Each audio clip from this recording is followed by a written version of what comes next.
नमस्कार, उत्तराखंड समाचार में आपका स्वागत है। मैं देवेंद्र प्रसाद। सबसे पहले मुख्य समाचार। सिर से लेकर पांव तक के सभी जो रोग हैं उनको स्वस्थ करने के लिए योग अपने आप में एक सशक्त माध्यम है।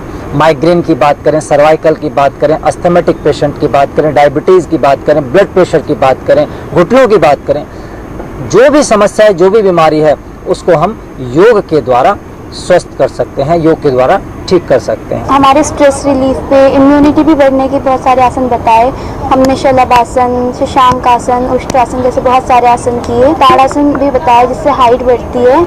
और आजकल जैसे कोविड की वजह से सब स्ट्रेस में रहते हैं और इम्यूनिटी बहुत वीक होती है, तो उसके लिए बहुत सारे आसन बताए जिससे इम्यूनिटी भी स्ट्रांग होती है और कंसंट्रेशन इंक्रीज करने के लिए काफ़ी सारे आसन।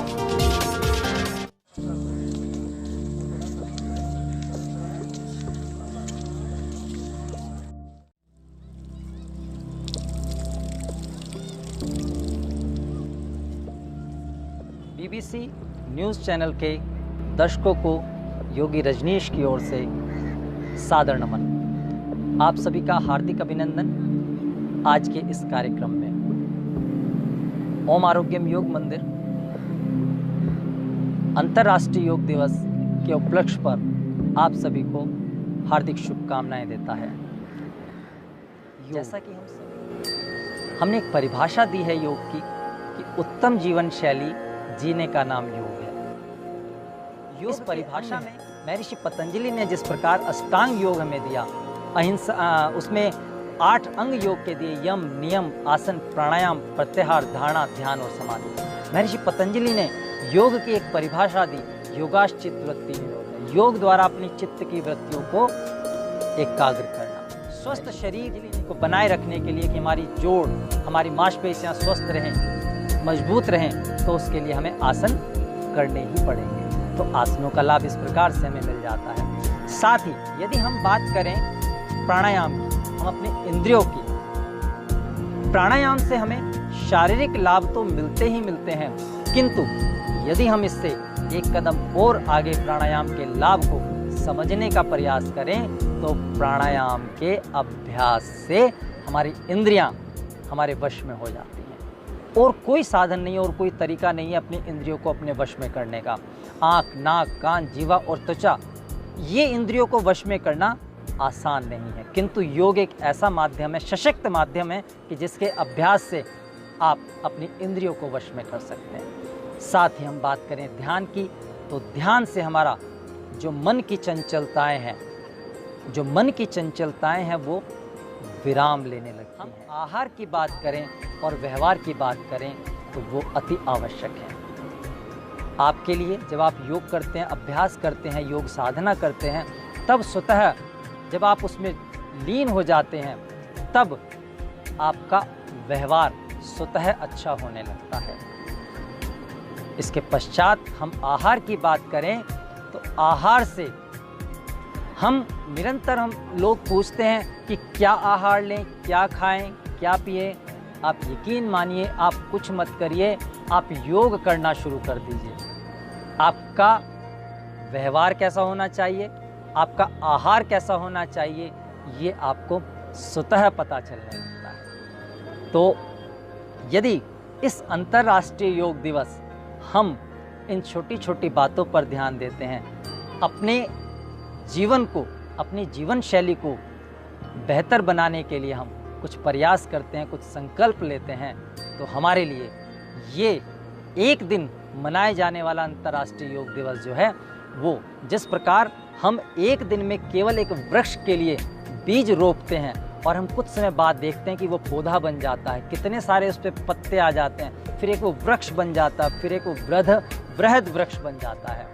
तो यदि हम एक दिन भी योग करते हैं और ये जीवन शैली को अपनाते हैं, तो आप यकीन मानिए एक दिन आपका शरीर भी स्वस्थ हो जाएगा और आपका मन भी शांत हो जाएगा, क्योंकि योग अभ्यास करने से शारीरिक स्वास्थ्य तो मिलता ही है, साथ ही आपको मानसिक शांति की भी प्राप्ति होती है।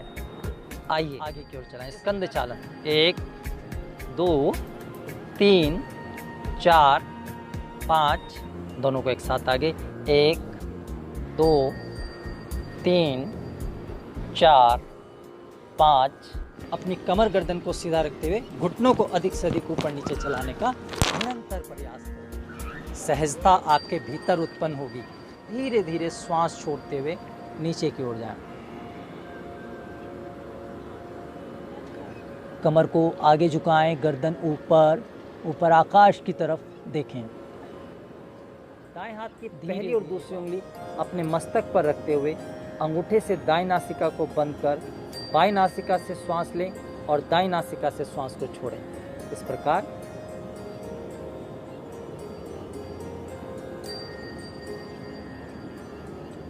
दाएं से श्वास लेकर बाएं से छोड़ें।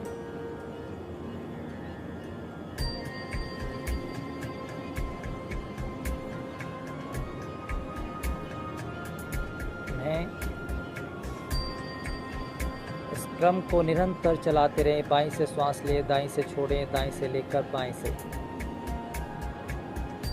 भ्रामरी अभ्यास।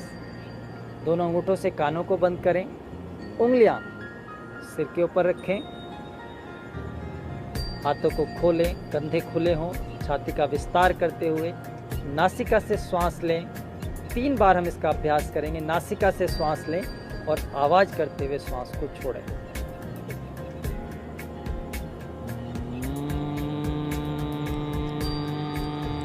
क्या करें? लाफिंग क्रिया करें। लाफिंग कैसे? बहुत टेक्निकली लाफिंग है। जैसे हम जॉगिंग करते हैं ऐसे अपने हाथों को चलाएं और आनंद के साथ में आप आवाज करें। हो हा हा हा, हो हा हा हा, हो हा हा हा, हो हा हा हा, हो हा हा हा। शुभकामनाएं देना चाहता हूँ सबको। और मुझे बहुत मजा आया यहाँ पे योगा करके। योगा से हमारी बॉडी में बहुत सारे बेनिफिट्स मिलते हैं। हमारा मन शांत रहता है उससे। जिसकी हाइट नहीं बढ़ती उसकी हाइट बढ़ सकती है उससे। हर चीज का समाधान बन सकता है। हर बॉडी या मेंटल हर चीज का समाधान बन सकता है। और आज मैंने यहाँ चक्रासन किए और प्राणायाम किए और भी बहुत सारे आसन किए और मुझे बहुत मजा आया। लिए हर्ष का विषय है कि आज हम सभी, पूरा भारतवर्ष ही नहीं अभी तो पूरा विश्व इस अंतर्राष्ट्रीय योग दिवस को मना रहा है। हमने 21 दिन का एक संकल्प लिया कि 21 दिन 21 संकल्प। तो हमने प्रत्येक दिन 1 जून से इस अंतर्राष्ट्रीय योग दिवस के कार्यक्रम को प्रारंभ किया और आज इसका समापन किया। आज माँ गंगा के तट पर माँ गंगा के श्री चरणों में बैठकर हमने इस अंतर्राष्ट्रीय योग दिवस जो 21 दिन के संकल्प का कार्यक्रम था इसका पूर्ण किया। प्रत्येक दिन एक नए संकल्प के साथ में हमारा ये कार्यक्रम रहा। किसी दिन हमने मौन को लिया, किसी दिन प्रतिदिन योग अभ्यास करें, किसी दिन हमें सत्य बोलना है, अहिंसा का पालन करना है। तो इसी प्रकार से अलग अलग हमारे दैनिक जीवन के कुछ ऐसे संकल्प रहे जिनको हम यदि अपने जीवन में उतार लेते हैं तो निश्चित ही हमारा जीवन जो है सफल हो जाता है। शारीरिक स्वास्थ्य के लिए योग बहुत जरूरी है क्योंकि सिर से लेके पांव तक हर प्रकार के रोगों को ठीक करने में योग सक्षम है। चाहे वो माइग्रेन हो, सर्वाइकल की प्रॉब्लम हो, डायबिटीज की प्रॉब्लम हो, अस्थमेटिक पेशेंट हो, लोअर बैक या अपर बैक की प्रॉब्लम हो, घुटनों की प्रॉब्लम हो। तो यदि बीमारी की बात करें तो बीमारी में तो लाभ मिलता ही है। साथ ही साथ जो आज के समय में डिप्रेशन का बहुत बड़ा दौर चल रहा है, लोग किसी न किसी कारण से, अभी एक कोरोना का समय जो चल रहा है इसके कारण से कई लोगों के सामने बहुत सारी विपत्तियां उत्पन्न हो गई हैं। तो हमें योग के माध्यम से अपने आप को इतना सक्षम और इतना सरल बना करके रखना है कि किसी प्रकार की भी कोई ऐसी स्थिति हमारे सामने उत्पन्न ना होने पाए कि हमें किसी गलत दिशा में आगे बढ़ना पड़े। तो हमारा सबसे निवेदन भी रहेगा कि कृपया प्रतिदिन योग अभ्यास करें और अपने आप को शारीरिक स्वास्थ्य के साथ साथ अपने मानसिक बल को इतना प्रबल बनाएं कि हमें किसी भी गलत दिशा में जाने का समय ही